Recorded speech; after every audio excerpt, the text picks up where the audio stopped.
Good morning, OHS. Hey, thank you. Thanks for sitting one seat away from each other. I know we've been in here before, but we just need to maintain social distance. Appreciate you keeping your mask on. I'm super excited about today. We've got Mr. Saul Grant to come talk to us about diversity. I can't think of a more perfect and important topic than the topic of diversity, about not just someone different than ourselves, but someone who thinks differently, someone who looks differently, someone who acts differently. You're going to encounter this your entire life. So if you think, man, as soon as I get out of high school, Mr. Hadley hands me a diploma, I won't ever have to see anybody different than me, you're wrong. Like, you need to change that thinking, because that's when it really starts. I just last weekend, some of you know I'm in the Iowa Army National Guard.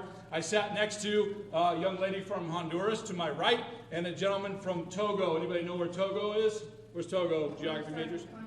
What? Other side of the country. It's not in America. Where's it at? Not Asia. Somebody said Africa? All right, point. Nice job. Good work. So yeah, it's in Africa. It's a whole nother country, right? So we're working. My point is, there's people from these different areas anywhere we go. So that's not just the way they look or talk, but the way they see it. Mr. Grant's going to address that. Before that, well, I want to introduce our quarter 1 assembly, or excuse me, whatever it takes the winners. We're going to announce those. So if that's you and you're on this video, stop by the office when we're done. I'm going to start with that, and then I'm going to let Mr. Grant take over and do what he does.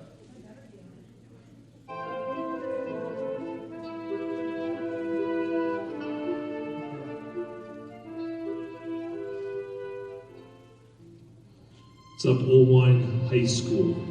I am doing Whatever It Takes awards for Mrs. Kennan. The first person she gave the award to was Molly Trumbull. And she said that Molly is hardworking and resilient. She takes on whatever is in her way and does it with a great attitude. Congratulations, Molly. And the next student actually got nominated by 2 teachers at the high school. Again by Mrs. Kennan and also by Mr. Dinsdale. We have comments from Mr. Dinsdale that Sydney partnered with the DNR to build fence crossing styles for her senior seminar project, which is pretty awesome. So congratulations, Sydney Roth.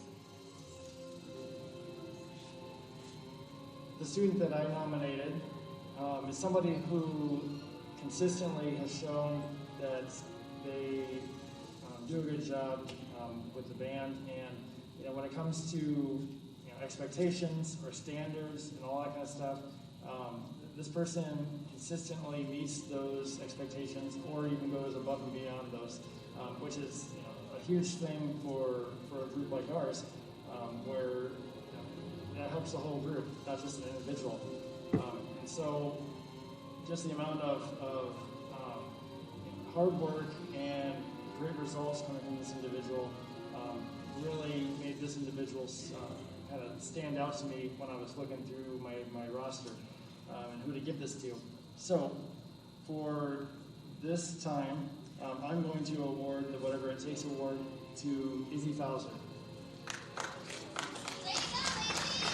All right, congratulations, Tracy Grant. I appreciated all your work and effort you put in after school to go above and beyond to do and complete your lab work on time. But what really stuck out to me was your willingness to step up and help clean out when somebody had an accident and spilled things in labs. So thanks for doing more than you needed to do. So Andrew's getting the Whatever It Takes award because Andrew did an exceptional job of communicating with me as his teacher as he was struggling with his elbow injury from basketball. So he did a great job of communicating and staying on top of his work that he needs to do. Patrick Twaits, congratulations on Whatever It Takes award. I appreciate your punctuality. You're always here on time, usually early, and I appreciate your hard work and effort as you're here. Those are great soft skills that you can use for the rest of your life. Thank you. All right, my Whatever It Takes award goes to Isabella Lopez, who has just been exceptional at everything she does in college composition. And she always strives to do her absolute best and goes beyond to ask questions and make sure that she really masters them too. And I really appreciate that kind of attitude. So thank you, Isabella, and congratulations. Hey everybody, Mr. Anderson here. I nominated 2 sophomores for Whatever It Takes Awards, which would have been during technically our second quarter of the year. The first one goes to Nick Kepler.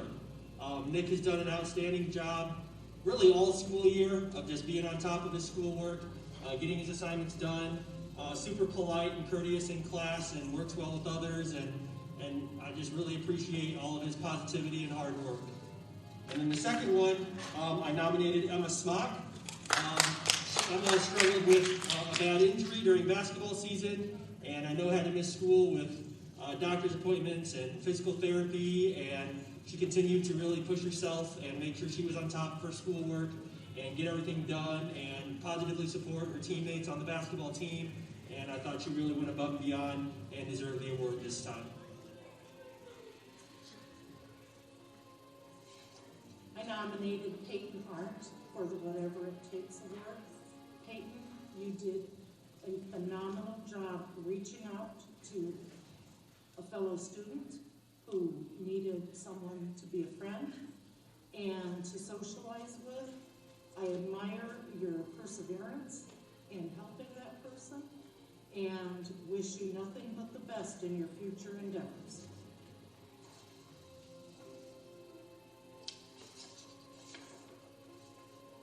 I nominated Danielle Gerstenberger for the Whatever It Takes award. Danielle, you did an amazing job in working with another student, helping that person learn how to socialize and fill in those deficits that not all of us pick up at the same time. You were amazing. Good luck in all that you do.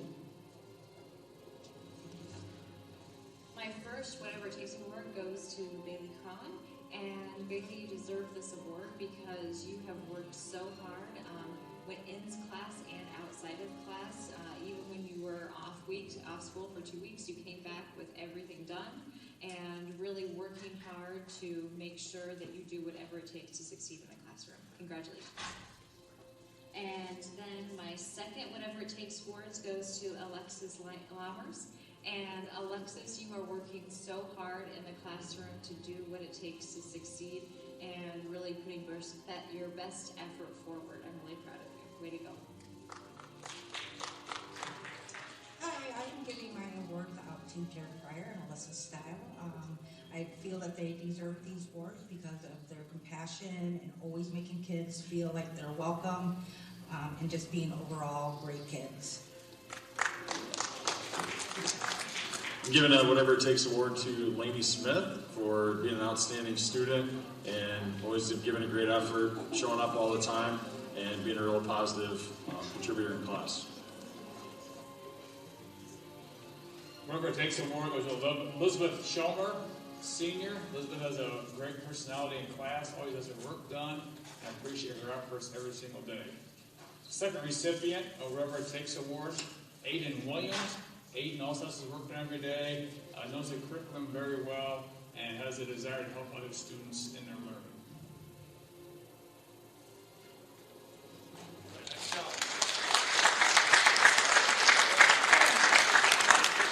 All right. With that, it's my pleasure to introduce Mr. Saul Grant.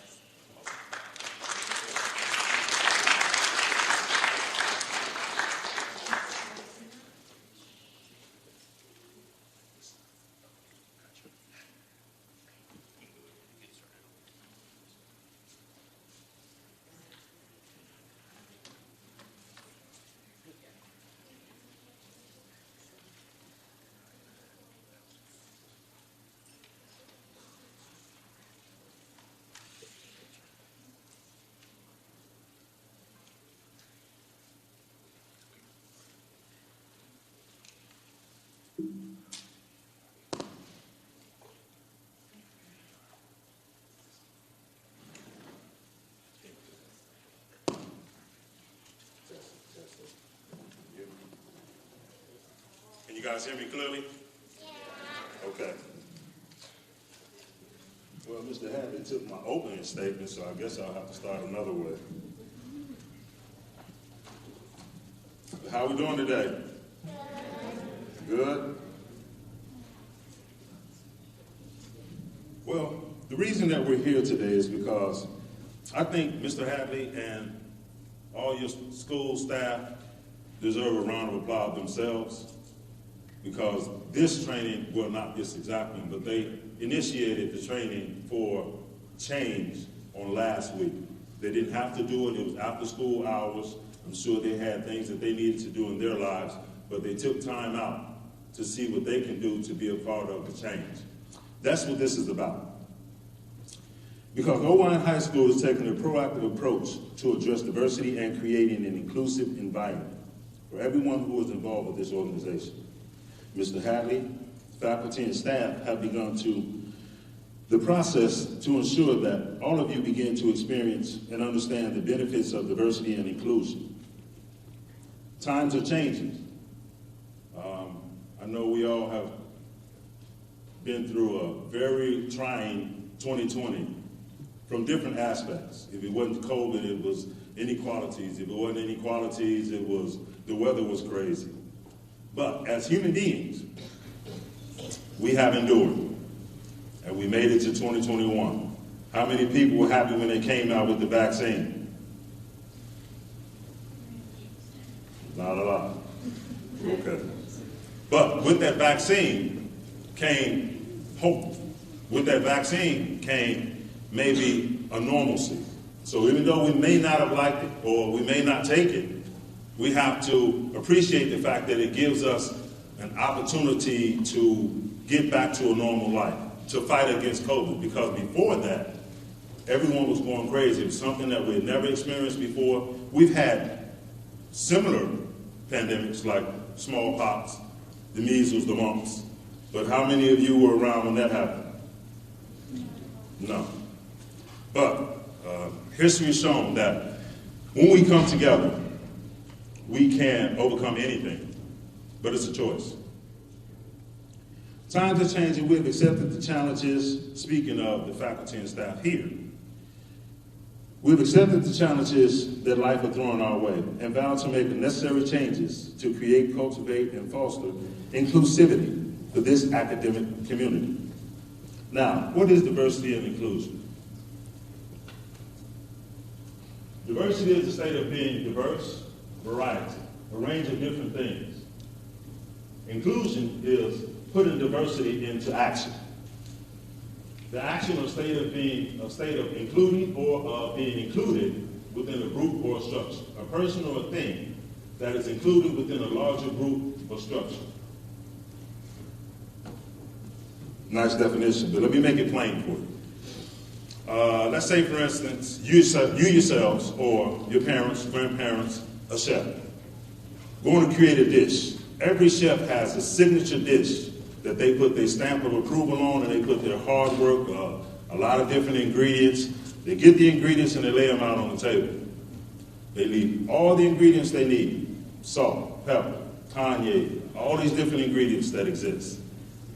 Set them on the table. That's diversity. Those are diverse, distinct seasons. They give you a distinct taste. But if you just leave them on the table, they're diverse. Diversity is good. Diversity exists. Inclusion, putting that into action, is when you take all those seasonings and you put them together in a bowl and you stir it up and you putting everything together and you put it in the oven or the stove or however you're going to prepare it. But if you don't put all those ingredients together, then inclusion doesn't exist, and diversity does us no good.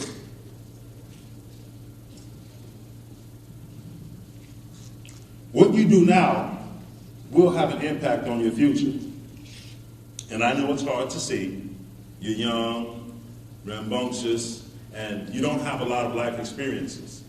But even as I stand before you today, when I was in high school, I did not think that I would be the owner of a diversity and inclusion company.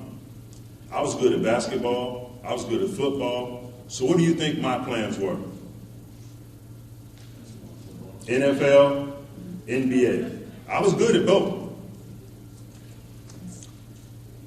Then life started to happen and things changed. You know, once I got to college, I never played collegiate sports.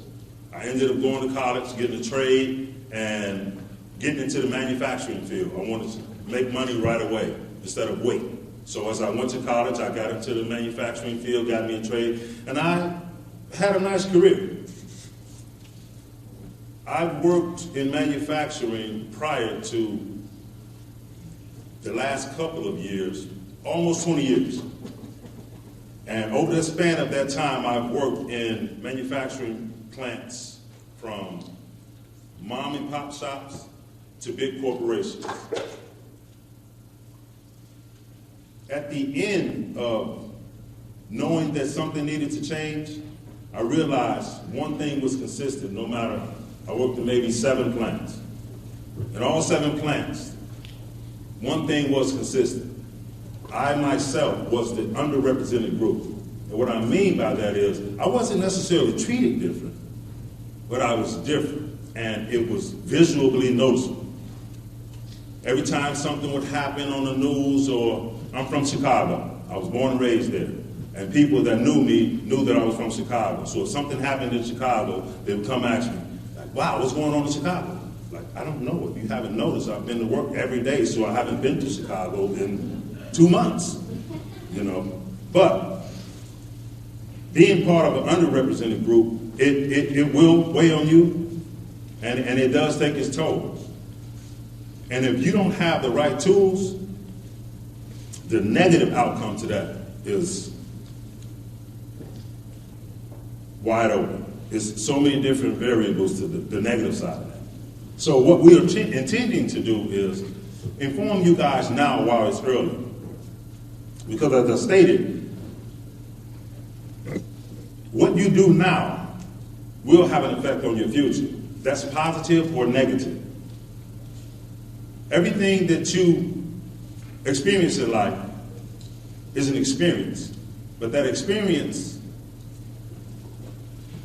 is positive or negative depending on how you deal with it.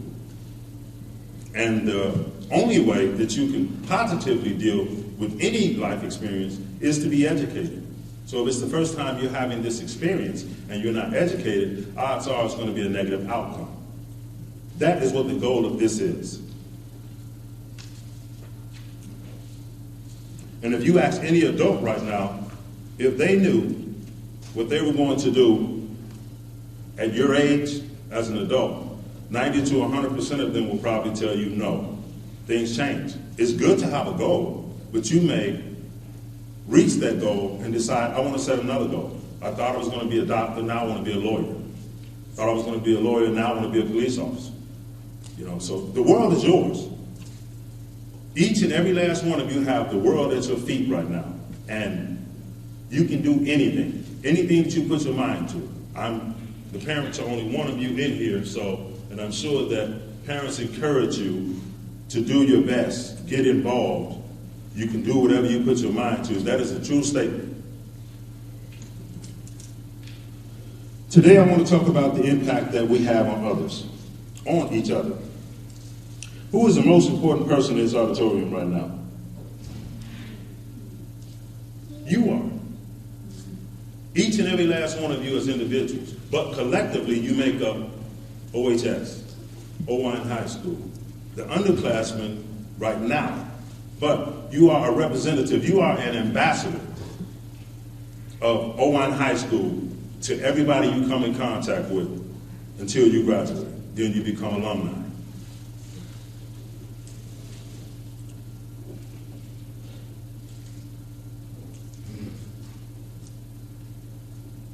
I think that it's important that we understand similarities and differences. Just think how boring and pointless life was if every one of us were the same. We're all the same height, the same weight, we thought the same, we looked the same, we ate the same foods. Life would be pretty dull. And I can guarantee you, we wouldn't get far. There wouldn't be anywhere to go. We'll be content with exactly where we are because there's no difference, there's no change. There's no need to change, we're all the same.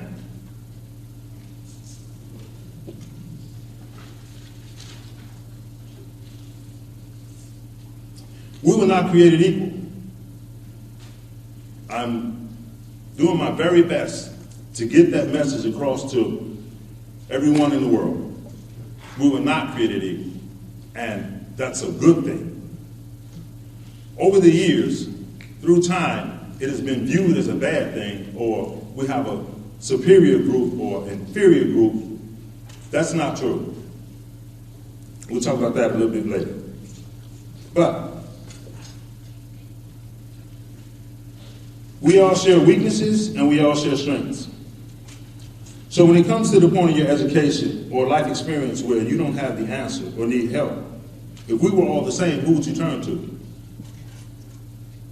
You would basically look in the mirror and ask yourself the question, but would you be able to answer? So in order to get the proper answer, a good answer, you would have to get it from someone that is different from you.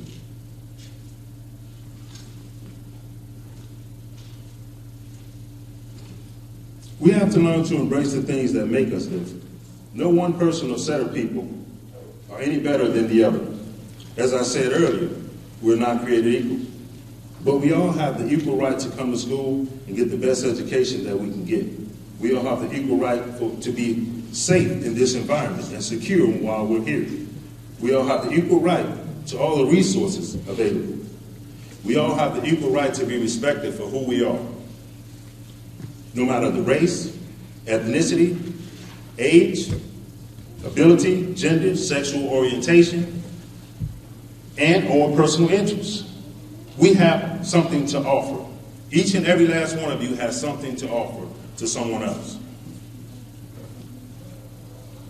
Now, can I get 3 volunteers, please? It'll be a quick little, okay, we got 2 hands. Come on, I need 1 more. This will be a quick little visual. I'll slide this over something so we can social distance. Come on, young lady. All right, you had your hand up? And I don't want to just get everybody from this side, so I'll take you in the yellow sweatshirt. I apologize, I don't know your names. You got spared, boy. One of you guys take this page, one take this one, and you take this one. What I want you to do is, you know how to draw a heart? I want each of you to draw a heart, and then turn around and show it to your peers. Make it kind of big so they can see it.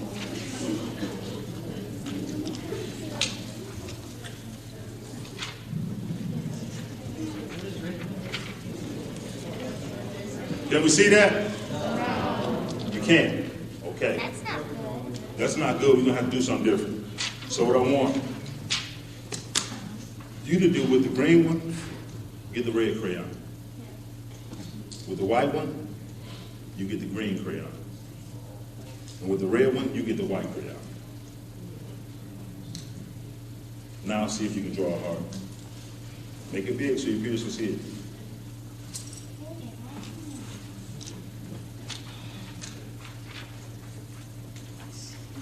Now can you see it?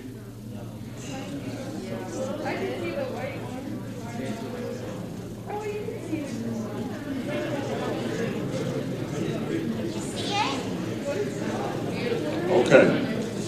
Thank you. Thank you for our volunteers. Thank you very much.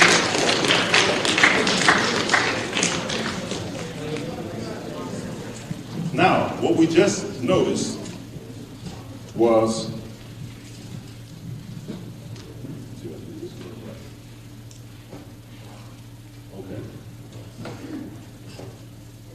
when we took the green crayon with the green paper, they were the same. They drew on it, but no one could see it. And we did the same thing with the red and the white. But when they were able to mix the colors up, put a different color on there, you can see the picture better. It takes all of us to work together. Something so simple as that came out better when we work together. That's how life is. The experiences you entail later on down the road, and Mr. Hadley hit on it earlier. A lot of you, I don't think, once you graduate, you're not going to stay in this community. This is a small community, we understand that. It's a predominantly Caucasian community, we understand that. But the world is a wide open place. And once you leave this safe haven, you will encounter people that are different. Even if you go to another predominantly Caucasian community. No two people are alike. Even twins, identical twins, are different. They came out seconds of each other, same mom and dad. Ate the same thing for 9 months that they were in their mother's womb. But when they were birthed into this world, they had different DNAs. Similar, but different. When we find ways to work together and appreciate each other, then we can paint a better picture in life as well as we just experienced. Racism, discrimination, prejudice, antagonizing, inequalities were all created and established before any of you were born. But here we are, hundreds of years later, still dealing with the effects of it. We know what the history is, and reality, there's nothing we can do about that. There's nothing we can do to change what is behind us, but we can change what's in front of us. The things you do now in life, as you grow into your own lives, your own careers, your own families, will be history for the generations behind us. So if you want to help the next generations out, so to speak, then what you do today does have an impact on your future. Not just your future, but the future for humanity. A lot of you guys probably become doctors, lawyers, maybe the next president, maybe the Senate, Congress. Like I said before, the world is yours. Anything that you're going to do, put your mind to it, put in the hard work, you can achieve it. Don't limit yourselves.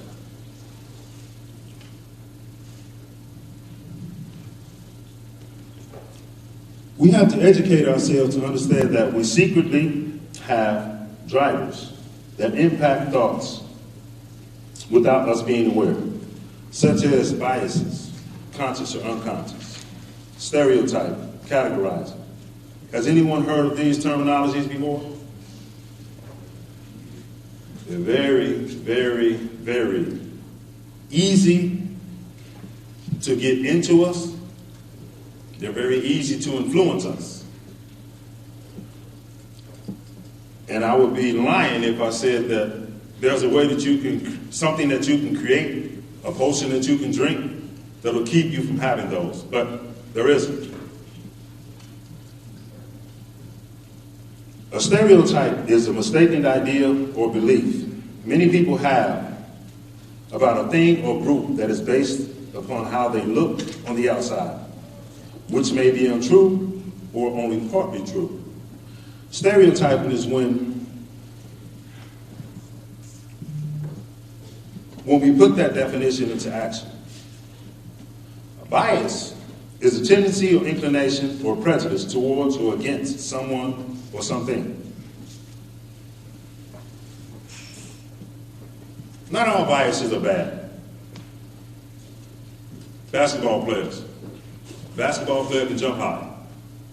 You would think that because a lot of jumping is involved with basketball, and you see people slam dunking the ball and jumping in the air and blocking shots, so it will give you the impression that all basketball players can jump high. That's not true. That's a bias. Just because you play basketball don't mean that you can jump high. Football players are strong. You see the big boys out there moving the line. You see a running back coming through a hole, an A gap or a B gap, and some linebacker come whacking.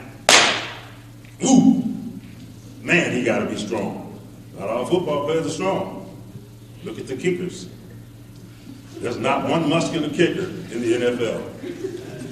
But he's a football player. He's part of the team. That's another bias. It's not bad, but we just can't put everybody in the same group just because they're part of a group or an organization. For my athletes, how many athletes we got in the house? Ooh, that's a nice number. So when you're working out and you're tearing your body down and you want to rebuild your muscles, I would say eat a lot of protein. Protein is good. Protein is a good, healthy snack to eat, and it helps rebuild your muscles. Agreed? Have you guys heard that before? Yes. Peanuts is a good source of protein. So one of the easiest things you can do is, when you're working out, eat peanuts. But what if you have peanut allergies? Absolutely no go. I would say you stay away from peanuts and your teammates that's eating peanuts as well. But again, that's another bias. It's not untrue, because for the majority, protein and eating peanuts can help rebuild your muscles. This is how biases get into our mind. This is how biases are created. Some watching television. If you watch television a lot, you can come to a determination about a group of people, a person, just by how they look, without even intentionally trying to. Images replaying in your mind get stuck in the back of your head, and it'll have you react a certain way when you see a certain group of people or a person. Those are biases. And if we don't educate ourselves with them and how to, again, I'm going to say, we cannot live a life without bias. What we can do is control them, because we intentionally, this meeting was intentional. Mr. Hadley and I had a conversation. He had a vision that he would like to implement. He's putting it into place, and we're starting to see it unfold. And I'm going to tell you, as I told your teachers and your instructors, we won't leave this auditorium and be changed. Our thought processes should change, but we have to put these things into action, and the only way we'll be able to put them into action is to be tested. Challenge yourselves. I don't know any of you personally, but I know you know yourself. You know the things that you like, you dislike. The people that you like or dislike. I can guarantee you, some of those people that you dislike them for the wrong reason. That's what this is about. This is about building you guys up, educating you guys with the tools you'll need to survive in life. Because once high school is over, you move out of Owine, the world is a very big place, and there's a lot of things going on. So we would like to incorporate as much tools. You're in school to learn. But while you're learning, you will have life experiences. And the more life experiences you have now under the umbrella of growth in your mind, development in your mind, the better you can counteract the negative life problems that awaits all of us. Just because we become adults don't mean we don't have some of the same problems that you guys have.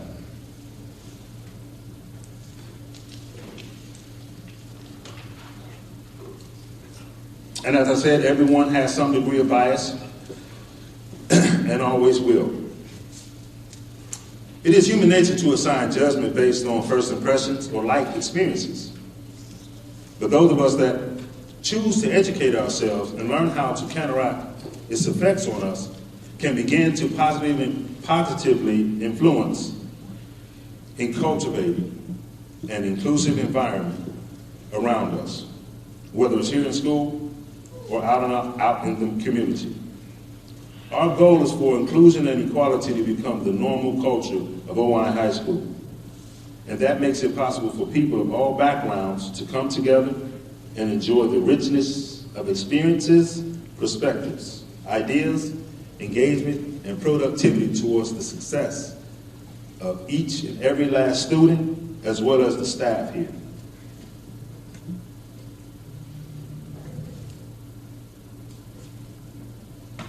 We had the example of drawing the hearts on the same color paper, switching up the crayons. I've given you the example of the ingredients and making the dish. There's not a slogan that has rang out more now than it ever has before, and that we are stronger, that we are stronger. It doesn't take tragedy for us to change. We are able to change. We are able to work together. I don't know if you guys remember the 08 floods. Everyone chipped in and helped. Iowa, I'm going to say Iowa because that's where we are, but a lot of places got flooded. But when you saw the images, when you participated, I actually participated in sandbagging, and I thought it would be bad, but then when I saw the help that it was doing, it was okay.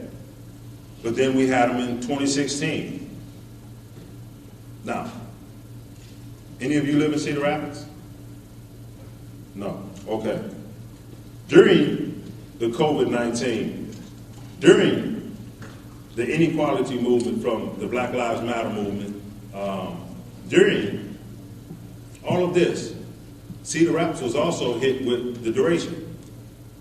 So they already can't go outside. They can't stay inside. The inside is tore up. And we have all these different things going on.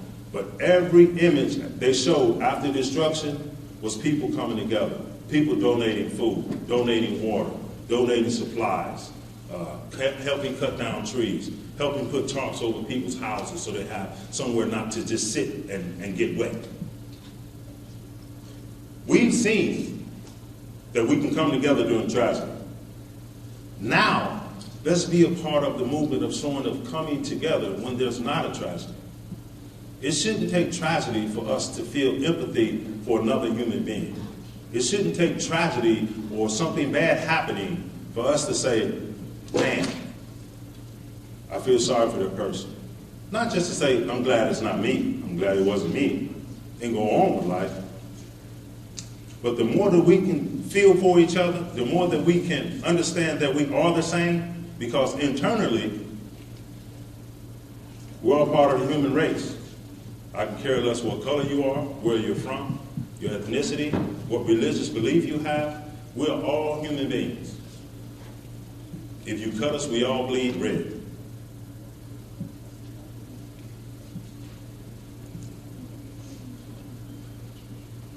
If I can leave you with one positive power note, that would be challenge yourselves to be different. Learn how to embrace each other for being different. And stick with the programs that you are learning here in this place. They will help you later on in life. And I'm going to give you this. We're not always going to get along. We're not always going to agree, and that's okay. But when you respect each other for your differences, you can agree to disagree. No one has to be right. You look at something this way, I look at it that way. You're passionate about this, I'm passionate about that. That don't mean we have to be enemies. That don't mean we have to create this hierarchy where my thought is better than yours, or I said it first.